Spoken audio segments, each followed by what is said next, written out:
नागपूरमध्ये दीक्षाभूमीतील भूमिगत पार्किंगला विरोध झालाय। दीक्षाभूमी परिसरातील भूमिगत पार्किंगचा मुद्दा आता तापलाय। काही संघटनांकडून बांधकामाची तोडफोड करण्यात आली। दीक्षाभूमीतील स्तूपाला धोका होऊ शकतो असं सांगत ही तोडफोड करण्यात आली। भूमिगत पार्किंगचं बांधकाम थांबवण्याची मागणी करणाऱ्या परिसरात प्रचंड तणाव निर्माण झालाय। पोलीस बंदोबस्त वाढवला तर पोलिसांकडून आंदोलकांना शांततेचं आवाहन करण्यात आलं।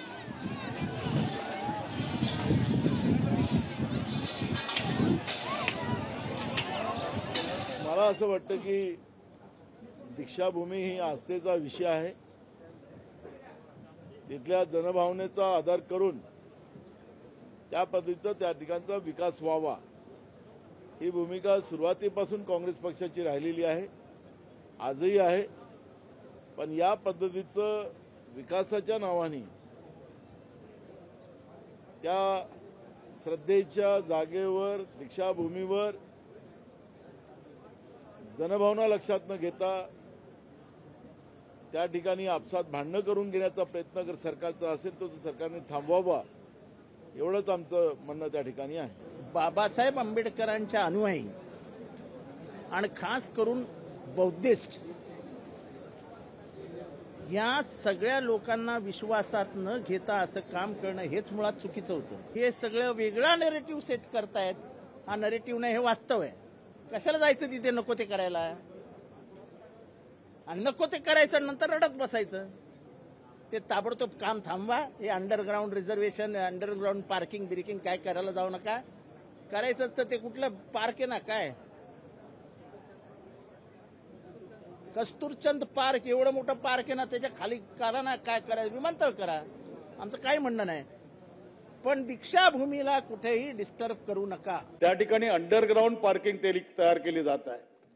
3 किलोमीटर पेक्षा जास्त परिसरामध्ये 10 लाखाच्या वर लोक त्या ठिकाणी असतात आणि आज त्या ठिकाणी मोर्चा गेला। अंडरग्राऊंड पार्किंगची तोडफोड त्या ठिकाणी सुरू आहे।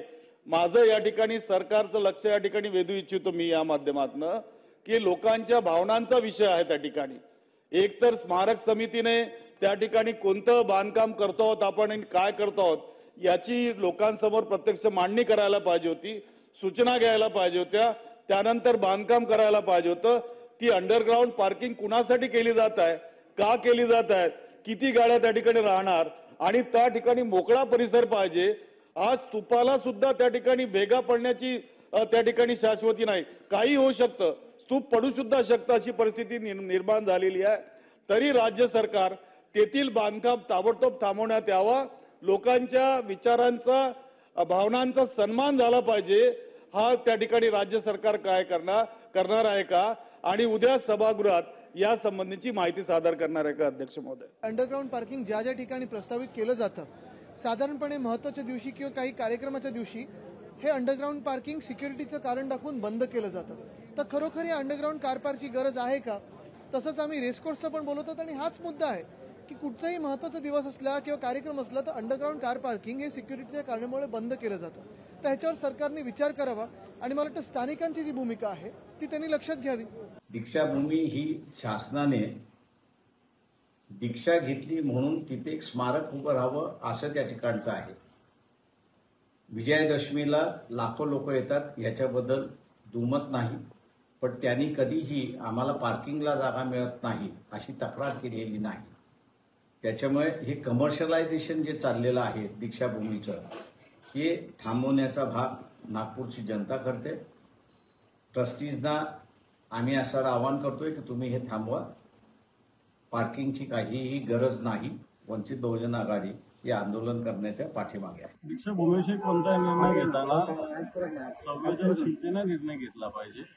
दीक्षाभूमीच्या बाबतीत जी जनता आहे, दीक्षाभूमीच्या पावित्र्यावर प्रेम करणारी, ती अतिशय संवेदनशील आहे आणि सरकार असंवेदनशीलतेनं जनतेला विश्वासात न घेता, तिथल्या लोकप्रतिनिधी विश्वासात न घेता जर असं काम करत असेल तर मात्र त्याचे परिणाम त्यांना भोगावे लागतील।